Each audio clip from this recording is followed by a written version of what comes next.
Bonjour tout le monde, dans cette nouvelle vidéo, nous allons discuter de la leishmaniose canine.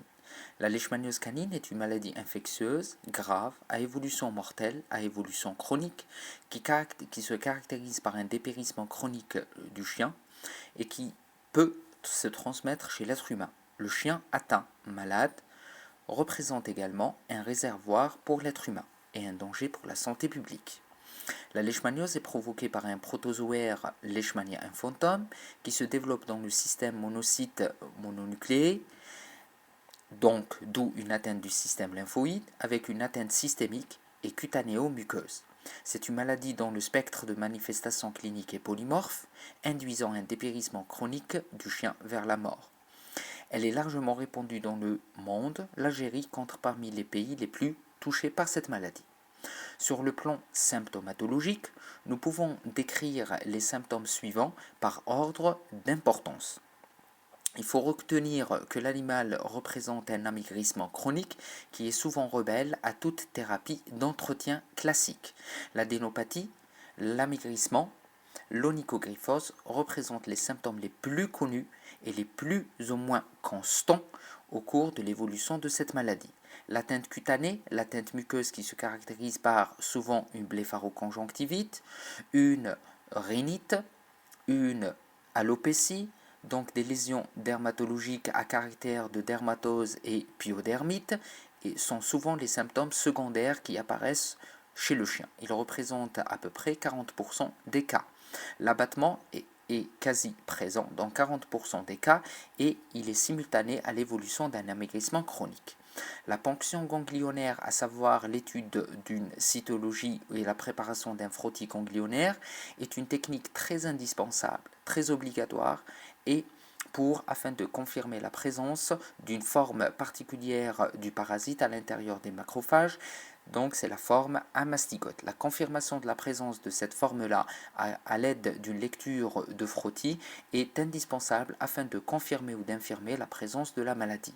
Il existe également des tests complémentaires à réaliser, à savoir la PCR avec l'identification du génome donc du parasite, qui est une certitude extrême donc d'une atteinte par la leishmaniose. À ça, il existe également des tests qu'on peut réaliser rapidement en clinique, à savoir une immunochromatographie rapide. Par exemple, le test Witness Leishmania, donc qui détecte des anticorps spécifiques anti-leishmania dans le corps d'un animal malade. Donc après avoir effectué une réaction anticorps-antigène sur un kit spécial. Il existe également, le même kit existe chez l'être humain, à savoir l'ITILESH, qui utilise un antigène recombinant donc afin qu'il puisse détecter la présence d'anticorps. Et ce test-là a été également réalisé au niveau de notre service à Tiaret et il s'est révélé très convaincant, même s'il était destiné préalablement à l'être humain.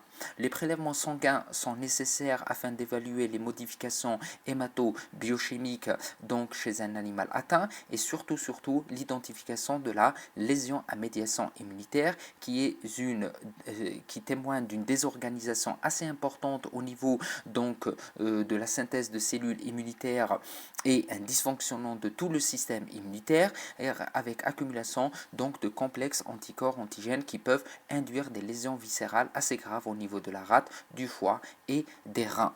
Un cas numéro 1 qu'on a reçu au niveau de notre service, donc on observe dans cette photo des lésions dermatologiques assez diffuses chez un chien dont dont son état est fortement dégradé, qui témoigne d'une évolution assez importante de la maladie et de son aggravation. Un amaigrissement chronique, des alopécies, une pyodermite est systématiquement visible chez ce chien-là. On note également la présence d'une onychogryphose, qui est une excroissance exagérée des angles à cause d'un trouble de synthèse et de la biotransformation de la kératine. Donc également des lésions oculaires à caractère blépharoconjonctivite, kérato-blépharoconjonctivite, kératite sèche, savoir même une kératoconjonctivite assez purulente et importante. Les ulcérations cutanées sont assez visibles très souvent chez les chiens atteints d'une leishmaniose et qui complète souvent le tableau clinique adénopathique amaigrissement chronique, abattement et lésions ulcératives au niveau de la peau et des fanères. Le cas numéro 2 également que je vais vous montrer tout à l'heure, donc là c'est des images de frottis de ponction ganglionnaire. On note également la présence du type adénopathie granulomateuse sur le plan cytologique avec dominance de mononucléés. Parfois elles sont accompagnées également de la présence de polynucléaires neutrophiles. Notez également la présence d'un mastigote qui peuvent être soit à l'intérieur du cytoplasme des phagocytes ou même présent à la périphérie. La forme amastygote ou la forme non flagellée, donc c'est la forme qui est présente chez l'animal malade et l'animal atteint et qui témoigne assez souvent donc d'une présence de lésions graves au niveau du système lymphoïde. Le cas numéro 2, c'est un cas d'une femelle lévrier qui est reçue pour un problème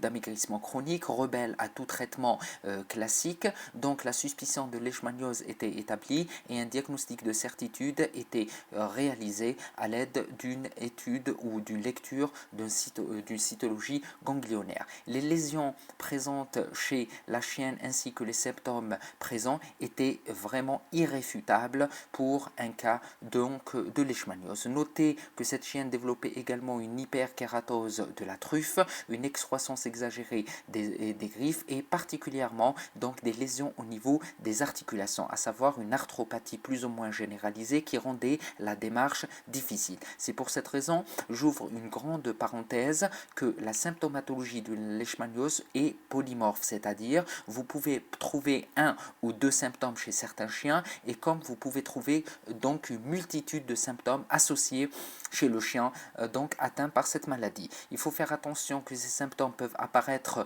brutalement tous dans un laps de temps plus ou moins limité, comme ils peuvent apparaître progressivement et un symptôme peut se surajouter à un autre au fur et à mesure que l'évolution de la maladie, donc au fur et à mesure de l'évolution de la maladie dans le temps. Ce pointeur était reçu également pour un problème oculaire qui n'a pas été résolu par des traitements de colure usuels. C'est pour vous dire qu'il faut faire très attention lorsqu'on reçoit un cas, surtout s'il présente un ou deux symptômes qui ne sont pas assez évidents pour suspecter une leishmaniose. Il faut toujours prêter attention à ça. Donc, une simple kératoconjonctivite peut témoigner de la présence de cette maladie. Ce chien-là ne présentait pas vraiment un amaigrissement très important et ses conditions physiques étaient très conservées. Donc, une ponction ganglionnaire réalisée a révélé bien sûr la présence d'un mastigote à l'intérieur des macrophages. Collé à ce qu'on a observé sur le plan clinique, donc un diagnostic de leishmaniose était établi avec certitude. Nous pouvons parler du traitement. Si vous diagnostiquez une leishmaniose sur le plan clinique et sur le plan cytologique, voire même vous avez effectué des tests complémentaires, à savoir une PCR, qui est ce qu'on appelle un diagnostic de choix complémentaire et de choix et de certitude pour la leishmaniose, ou des tests d'immunochromatographie qui révèlent la présence d'anticorps, donc spécifique de la leishmaniose par des tests Witness Leishmania ou le kit ITLesh, par exemple, employé également chez l'être humain. Le traitement reste une décision plus ou moins difficile à prendre. Il faut retenir que le traitement est de longue durée. Il faut que le propriétaire soit convaincu que son chien, malgré le traitement, risque de faire des rechutes et rester un réservoir donc avec risque sur la santé, pour la santé publique. Donc le traitement peut se baser sur l'utilisation de molécules chimiques spécifiques telles que le glucontime, employé également dans le traitement de la leishmaniose cutanée humaine. On peut également donc combiner le traitement avec de fortes doses de cortisol afin, ou de corticoïdes afin de limiter les lésions à médiation immunitaire et protéger ainsi donc les organes vitaux tels que la moelle-osseuse, donc les reins, le foie et la rate qui souffrent souvent au cours de l'évolution de la maladie, donc des lésions graves. On peut également employer certains produits tels que certains antifongiques tels que le kétoconazole, donc des traitements humains contre la goutte comme le zylorique qui est très employé pour le traitement de la leishmaniose afin de limiter ce qu'on appelle la charge parasitaire chez le chien. Notez que tous ces traitements-là, s'ils sont entrepris pour l'animal, c'est que ça dure pendant des mois et des mois et que le chien risque d'avoir des rechutes et dans la majeure partie des cas, il n'est pas stérilisé complètement pour cette maladie. L'option euthanasie peut être envisagée si le propriétaire est convaincu que la maladie est chronique chez son chien ou l'état de l'animal est assez important et assez dégradé afin donc et qui empêche toute tentative thérapeutique. Donc merci pour votre attention et on se verra pour la prochaine vidéo et la prochaine présentation d'une autre pathologie.